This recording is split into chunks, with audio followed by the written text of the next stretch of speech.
નમસ્કાર, આપ જોઈ રહ્યા છો TV9 અત્યાર સુધીના તમામ ખાસ સમાચારો સાથે હું છું ઝરણા સોની। સમાચારોની શરૂઆત મહેસાણામાં વધુ એક ભાજપ નેતાની કથિત ઓડિયો ક્લિપ વાયરલ થયાના, જ્યાં વિજાપુર ધારાસભ્ય CJ ચાવડાની કથિત ઓડિયો ક્લિપ સામે આવી છે। જે ઓડિયો ક્લિપમાં ચૂંટણી ફંડિંગ, ખર્ચ અને દારૂની વહેંચણી અંગે વાતચીત કરવામાં આવી છે।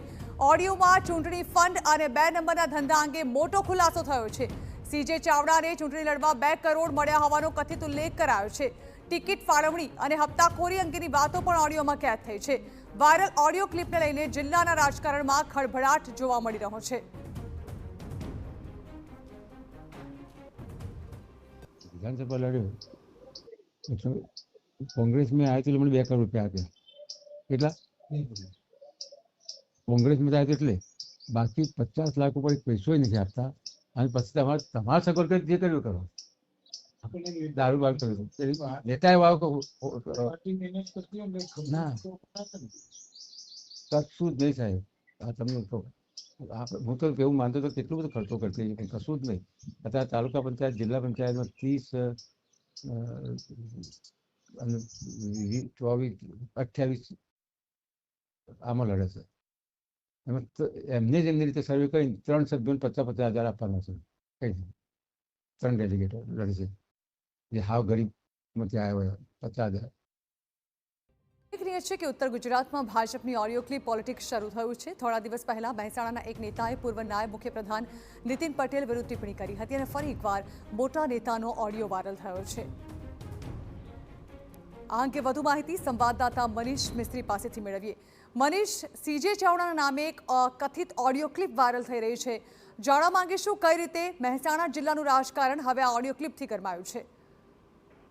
જી, થોડોક જ સમય પહેલા જ્યારે ગ્રામ સ્વરાજની જે ચૂંટણીઓ પતી છે, આજે તાલુકા પંચાયતના જે પ્રમુખોની પણ નિમણૂક થઈ છે અને એ જ દરમિયાન આ પ્રકારની ઓડિયો ક્લિપ વાયરલ થતા સમગ્ર મામલો ચર્ચાસ્પદ બન્યો છે। પહેલા નીતિનભાઈ પટેલ, જે પૂર્વ નાયબ મુખ્યપ્રધાન છે, એમના નામની જે કોર્પોરેટર છે જે હમણાં જ જીત્યા છે અને આવતીકાલે હજુ મેયર પદ નિમાવાનું છે, પહેલા જ એમના નામની જે વાયરલ થઈ, ત્યારબાદ જે સ્થાનિક ભાજપના નેતાની વાયરલ થઈ અને હવે આ વિજાપુર ધારાસભ્યના નામની જે ઓડિયો ક્લિપ છે કથિત, જેની વાયરલ થતા સમગ્ર મામલો હવે ચર્ચાસ્પદ બની ગયો છે કે રોજ એકાદી ક્લિપ, એટલે કે આ લગભગ ત્રીજો મુદ્દો ઉભો થયો છે કે આ પ્રકારે ઓડિયો ક્લિપ એક પછી એક વાયરલ થઈ રહી છે અને આખો મામલો ચર્ચાસ્પદ થયો છે। સમગ્ર મામલે CJ ચાવડાનો ટેલિફોનિક સંપર્ક કરવાનો પ્રયત્ન કર્યો હતો, પરંતુ તેમનો કોલ રિસીવ નહોતો થયો। તેઓએ ટેક્સ્ટ મેસેજ થકી જણાવ્યું હતું કે કોઈ સેમિનારમાં છે જેથી કોલ રિસીવ થઈ શક્યો નથી અને એમનું નિવેદન સામે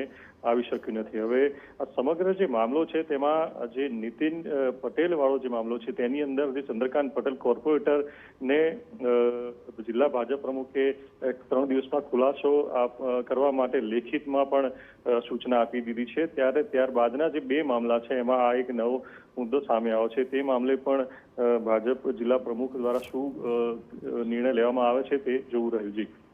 જી બિલકુલ મનીષ, આભાર। તો CJ ચાવડાના નામની એક કથિત ઓડિયો ક્લિપ હાલ વાયરલ થઈ રહી છે, જેમાં ચૂંટણીને લઈને વાત કરવામાં આવી છે, ટિકિટ વહેંચણીને લઈને વાત કરવામાં આવી છે, દારૂને લઈને વાત કરવામાં આવી છે।